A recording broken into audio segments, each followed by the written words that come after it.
Sugar plum is a white tea. In fact, sugar plum is the name that we give to whatever the 100-gram Shou Mei Bing that we're getting from Li Yanmei at any given time is. And this is a Fuding white tea from Fuding in the eastern part of Fujian province, the home of white tea. Li Yanmei comes from a white tea producing family, and she's a really talented tea master. At any given time, we like to have one of these 100-gram mini bings of Shou Mei from her, Shou Mei being the leafiest grade of white tea produced in Fuding. I love the way that Shou Mei ages. It really showcases the raisiny, dried fruit, date, and honey dark profile that you can get from a nicely aged white tea. And because these bings are small and because they are made from this leafy grade of tea, they achieve that dark, rich flavor a lot earlier than, say, a Bai Mudan white peony or a silver needlewood.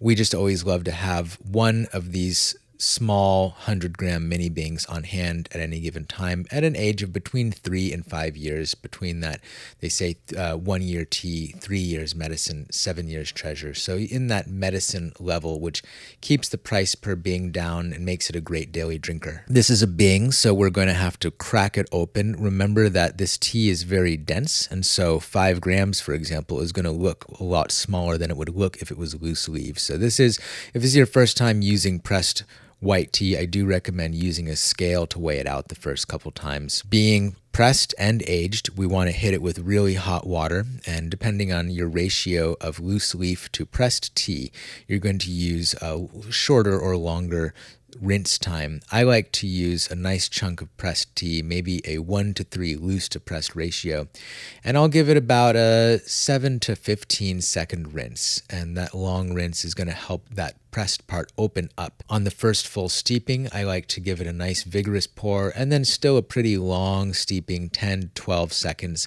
maybe more depending.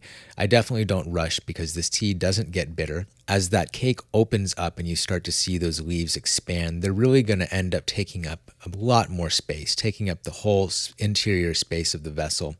And at that point, I like to be a little bit more gentle, not because the tea can get too strong, but because I want to pace myself and really conserve that flavor. I'll do a fairly high pour down the side of the vessel. Usually I'll use a gaiwan for this tea, although you could use a teapot. I'll do a nice strong pour down the side to be a little bit gentle with it, just to give it time to unfold. As the steepings progress, I'll use longer and longer steepings. So I'll get short in the middle, and then and with a more gentle pouring style. And then after the 6th, 7th steeping or so, you get to a point where the tea can really flip over and you get kind of a second little arc from it. By when you hit that point when the leaves have fully opened up, then you almost have a second pot of tea on your hands. And then my steeping times might get a little bit shorter again.